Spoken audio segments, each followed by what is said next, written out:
Between the time when the oceans drank Atlantis and the rise of the sons of Arius, there was an age undreamed.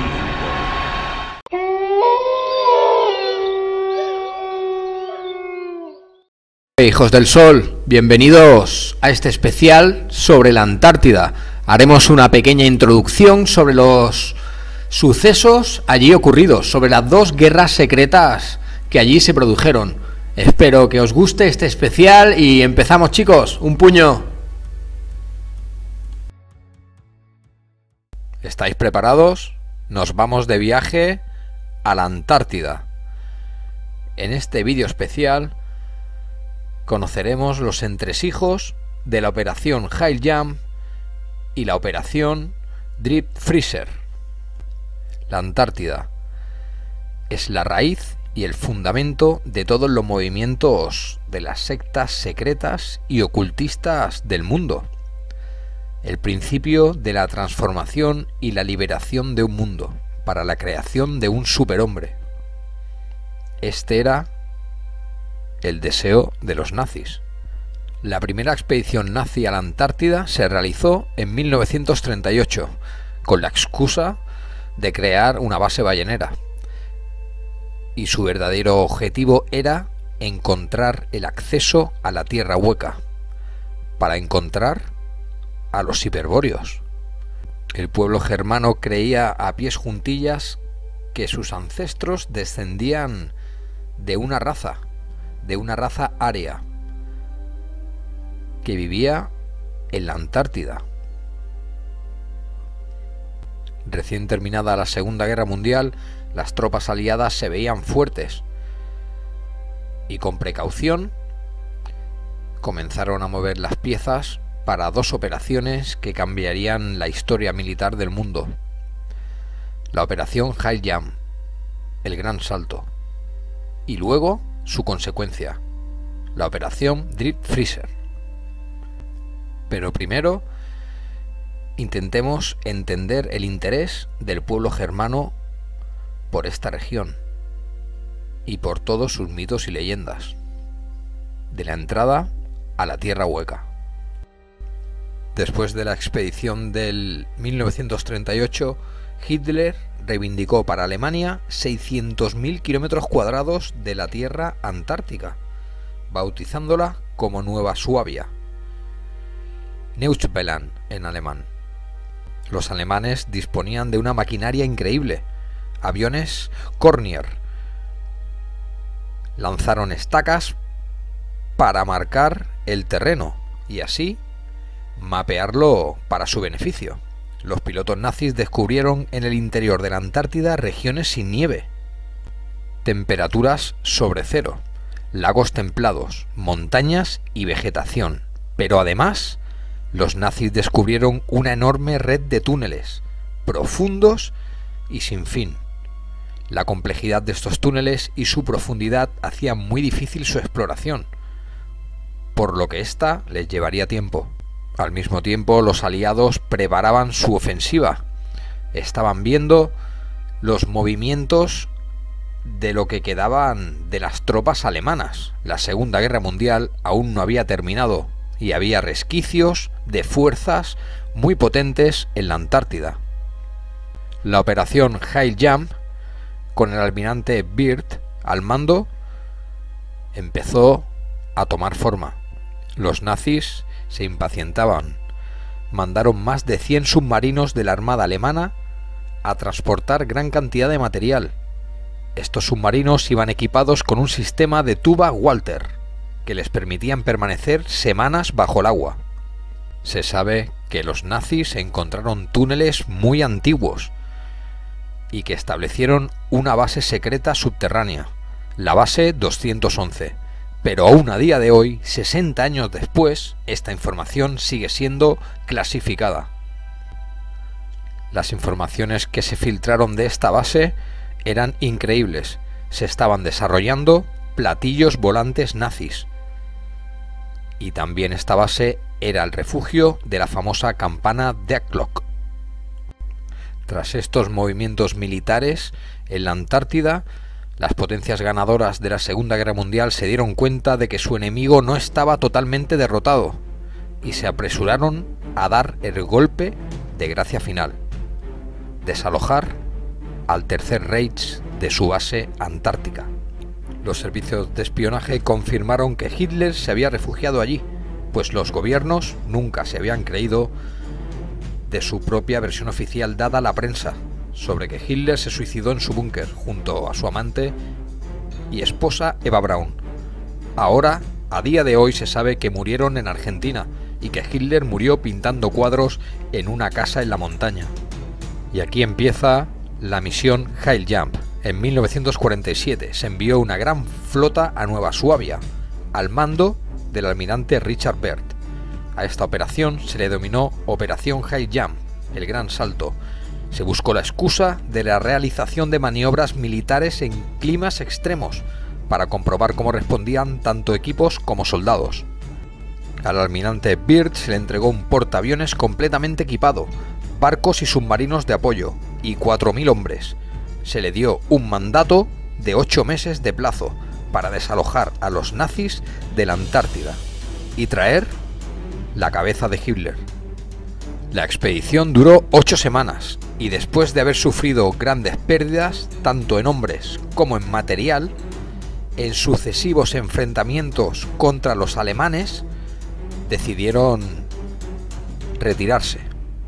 Los enfrentamientos fueron cortos pero muy contundentes. Los norteamericanos se vieron obligados a abortar la operación de desalojo. Las fragatas, los aviones, todo quedó destrozado. Los submarinos solo podían navegar por superficie. Más de 4.000 bajas.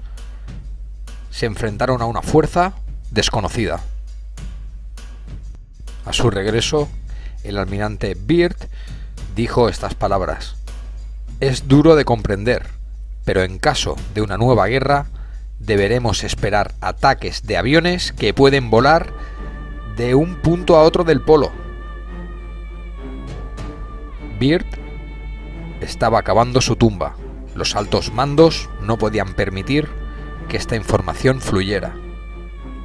Byrd explicó a los altos mandos que discos salían del agua y cortaban los mástiles de las fragatas.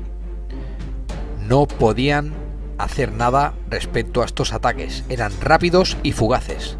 Tecnología insuperable.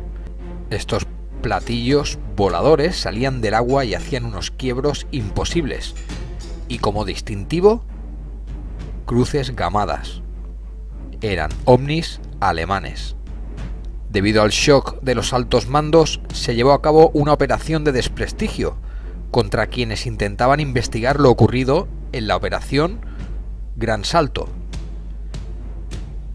Al final, todo quedó como la guerra de los pingüinos, achacando las bajas al frío y a desgraciados accidentes que costaron la vida a 4.000 soldados. Versión oficial. Los nazis ganaron esta batalla y los americanos volvieron derrotados. Un año después, en 1957, falleció misteriosamente en Boston mientras dormía el almirante Byrd, y él juró hasta el día de su muerte que lo que él vio en ese avión fue real. Vio una entrada a la tierra hueca.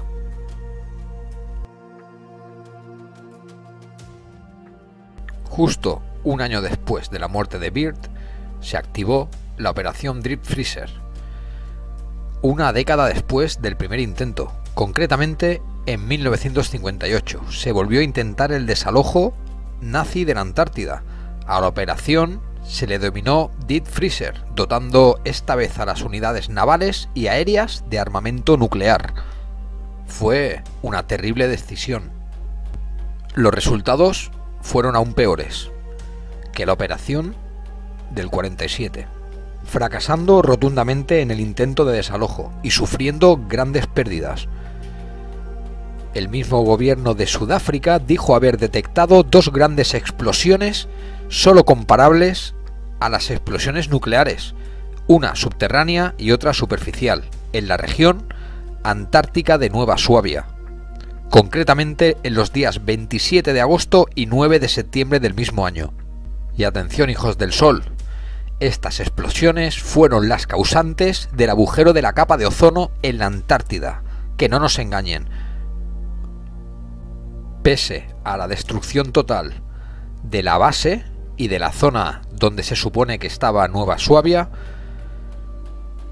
nunca fue conquistada. Ningún país reconoció jamás las reivindicaciones territoriales del Tercer Reich sobre dichos sectores de la Antártida. Se sabe que después de la operación Deep Freezer, más de 30 submarinos llegaron a puertos argentinos, pero con una peculiaridad: llegaron con la tripulación mínima, llegaron vacíos. ¿Dónde estaban los ocupantes? Y atención, hijos del Sol, agarraos, porque a día de hoy aún se cree que pueda haber bases subterráneas en la Antártida que no se hayan rendido 50 años después. Esto explicaría por qué a día de hoy, en 2019, hay zonas en la Antártida que no son navegables. Simplemente los países y los estadounidenses que hay en la Antártida actualmente no pasan esa línea imaginaria. Esto podía explicar a día de hoy por qué los norteamericanos y los británicos tienen presencia al norte de Sudáfrica. Atención, estas zonas no se pueden navegar bajo peligro de ser destruidos por los submarinos que protegen este paso, el paso de Sudáfrica a la Antártida.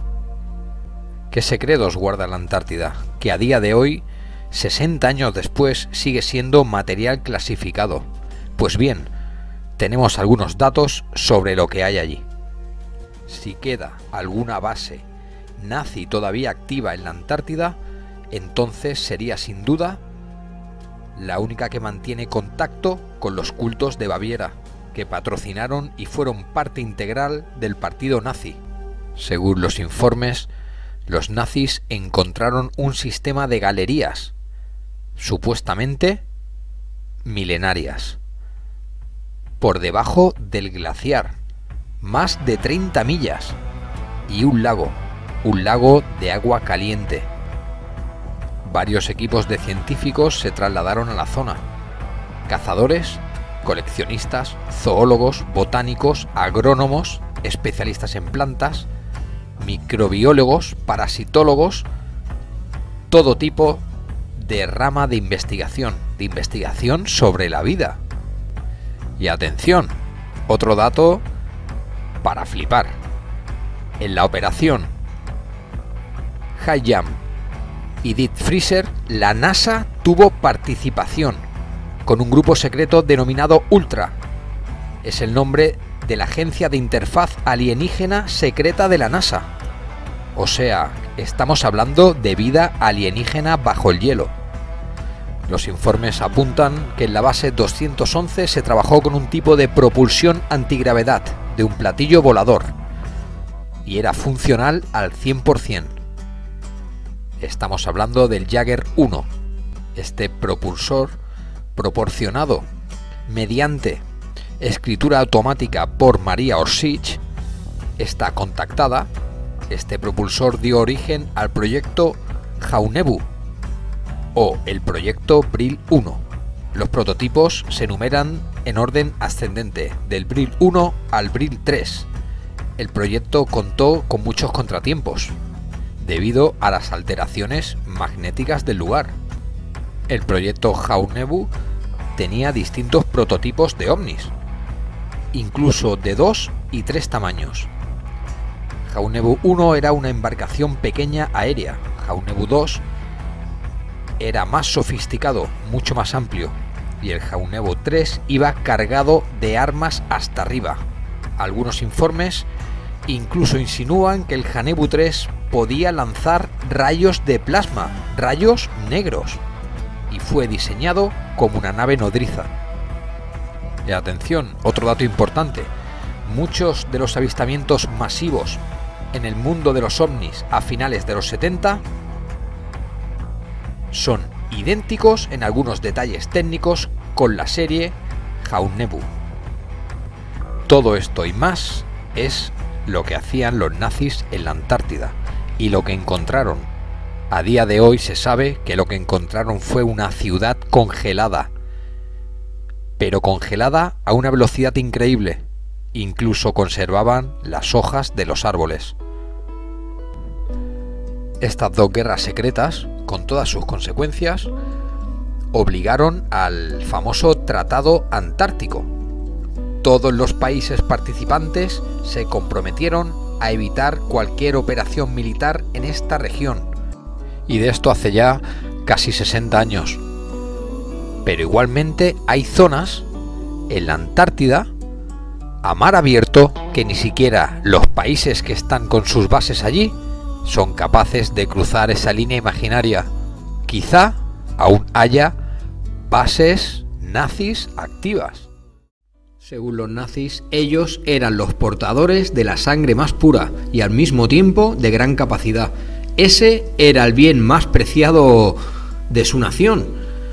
Ellos creían que su progreso debía ser considerado con orgullo, pues que en su sangre estaba oculto el germen de un gran desarrollo nacional.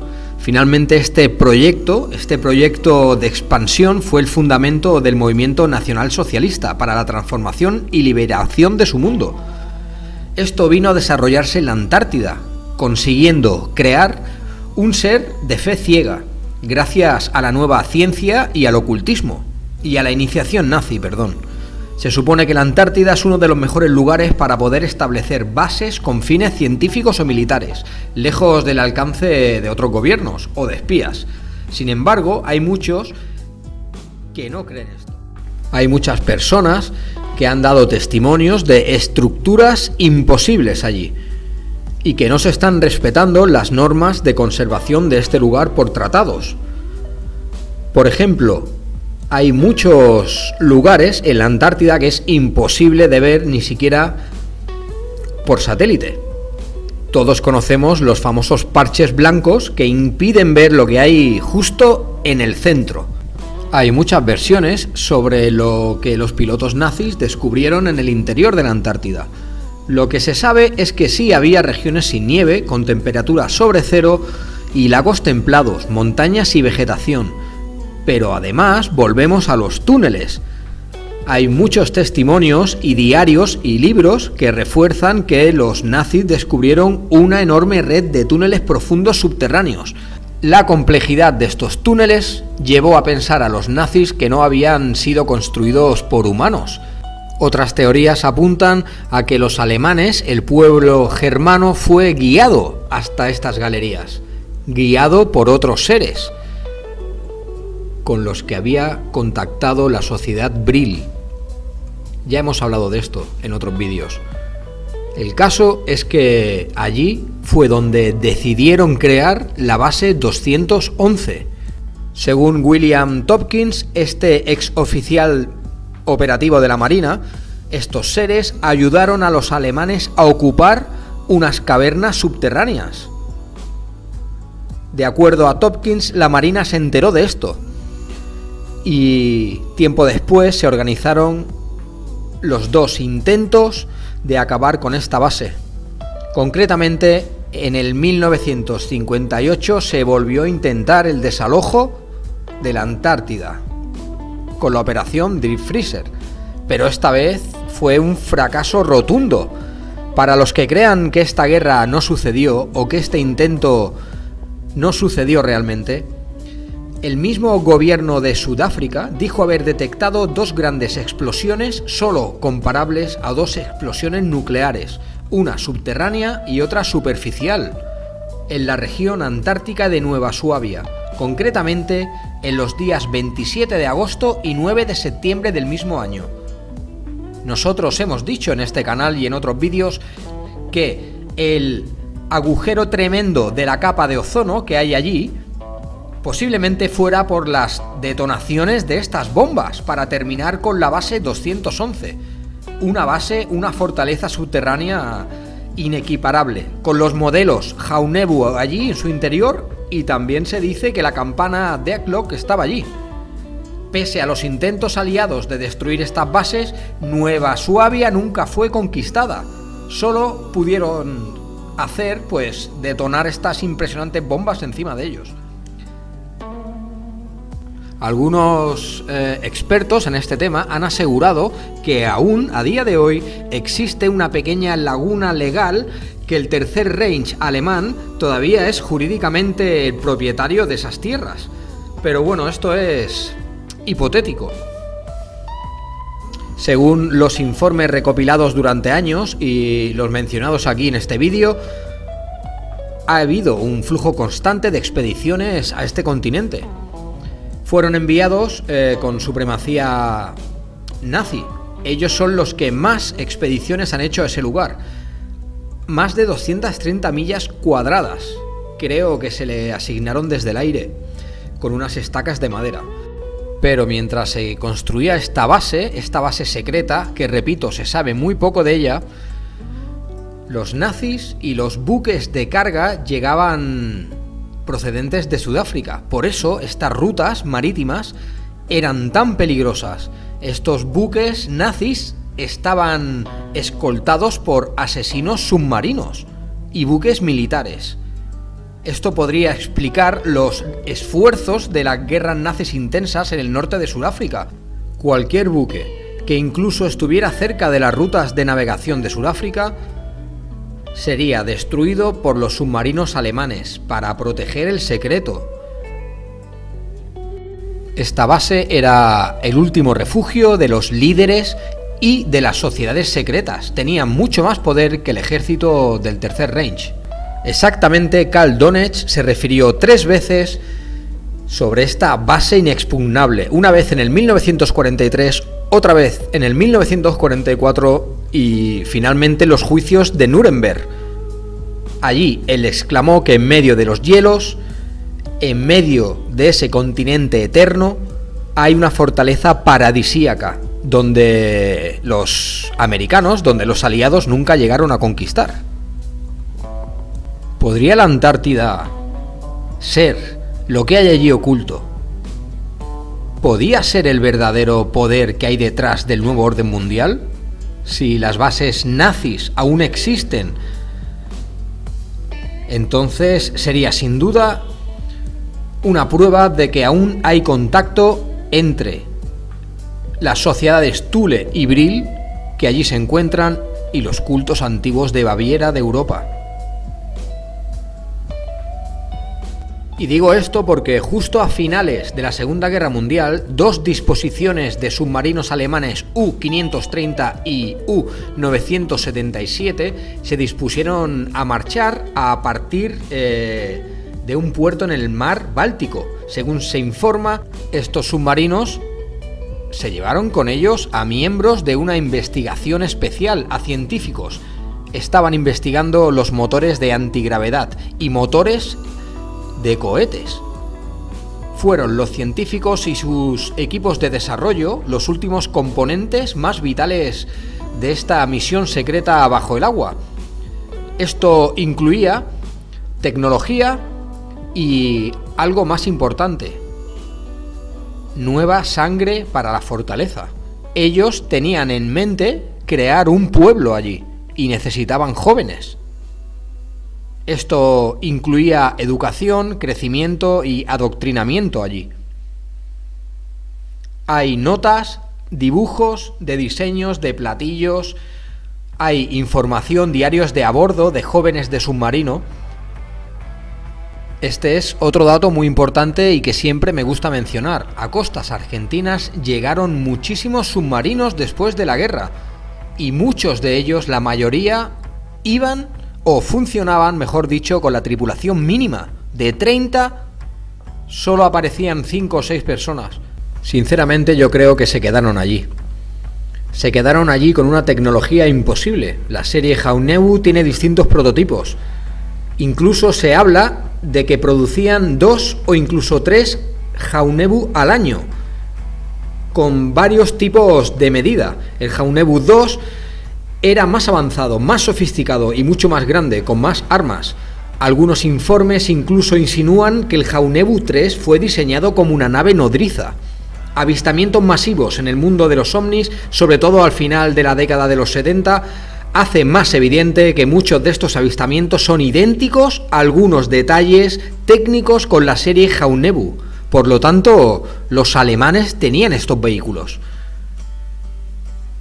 Y su último bastión fue la base 211. Hijos del Sol, espero que os haya gustado este repaso por el continente ártico, sobre sus dos guerras secretas y sobre lo que allí aconteció. La base 211 y su gran secreto. Bueno amigos, espero que os haya gustado el vídeo, nos vemos en el siguiente y un puño y una garra. Un abrazo amigos, sed fuertes.